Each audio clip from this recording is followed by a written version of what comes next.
పచ్చి బొప్పాయి హల్వా చెక్కు తీసుకోవాలి. ఆ కోరిన తురుము ఇది.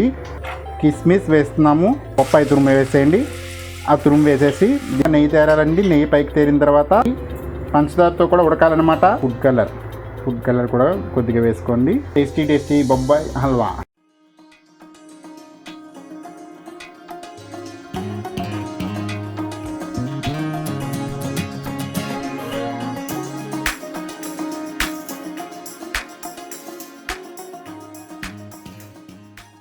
Hi hello viewers, welcome back to my channel Brahmi కబుర్లు విత్ మీ బ్రహ్మానందం.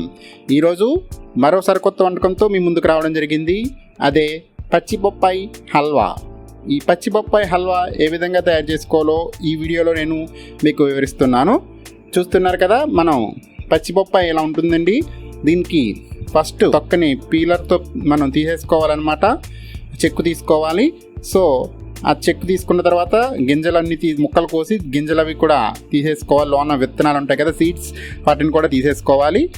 ఇప్పుడు మనం విత్తనాలు తీసిన తర్వాత దాన్ని క్యారెట్ తురుమేది ఉంటుంది కదా, తురుము, దాంతో క్యారెట్ కోరుకునే దాంతో క్యారెట్ తురుముతో తురుముకోవాలన్నమాట.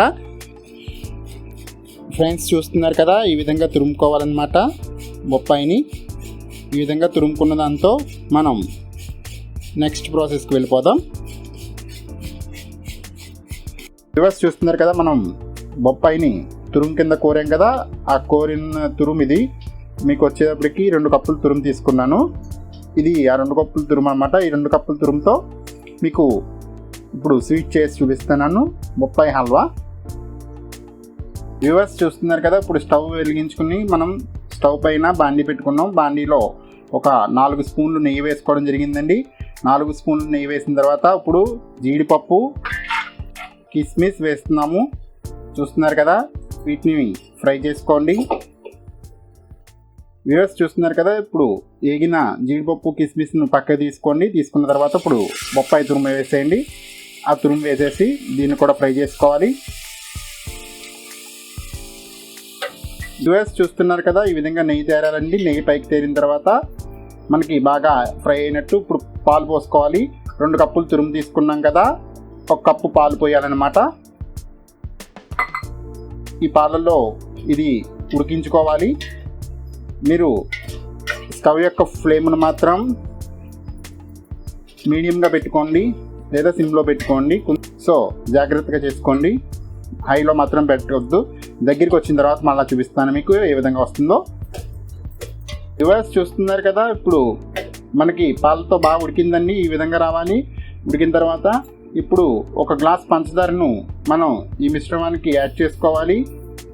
ఇప్పుడు పంచదార కూడా మనకి పంచదారతో కూడా ఉడకాలన్నమాట.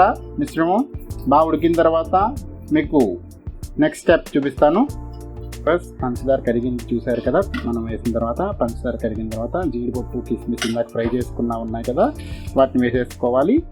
ఈ ఫ్రై చేసుకున్న జీడిపప్పు, కిస్మిస్, అలానే ఫుడ్ కలర్ కూడా కొద్దిగా వేసుకోండి. ఇవి అంతా కూడా వేసిన తర్వాత దగ్గరికి వచ్చేయాలన్నమాట. మీకు దగ్గరికి వచ్చినప్పుడు మళ్ళీ చూపిస్తాను. రివర్స్ చూస్తున్నారు కదా, ఈ విధంగా మనకి పాకం కూడా ఉడికిపోయి దగ్గరికి వస్తుందండి. వచ్చాక ఇప్పుడు ఒక 2 చుక్కలు నిమ్మకాయ రసం, అలానే యాలక పొడి కొద్దిగా వేసుకుని ఒకసారి కలుపుకొని దింపేసుకోవడమే స్టవ్ నుంచి. ఇప్పుడు మీకు పంచదార పాకం వచ్చిన తర్వాత ఒక పావు గంట పడుతుందండి సుమారుగా.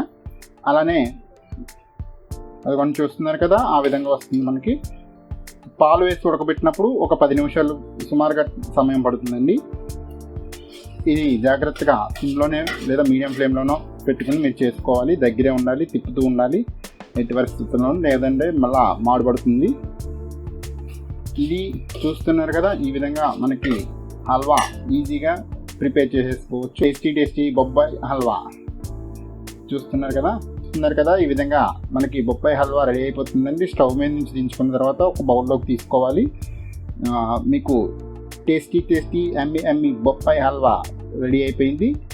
ఇది పిల్లలకి ఎంతో హెల్త్కి మంచిది. ఎవరైతే బొప్పాయి డైరెక్ట్గా తినరో పిల్లలు, అటువంటి పిల్లలకి మీరు ఈ హల్వా చేసి పెట్టినట్లయితే ఈజీగా తినేస్తారు. ఇది ఫ్రిడ్జ్లో పెట్టినట్లయితే నిల్వ ఉంటుంది.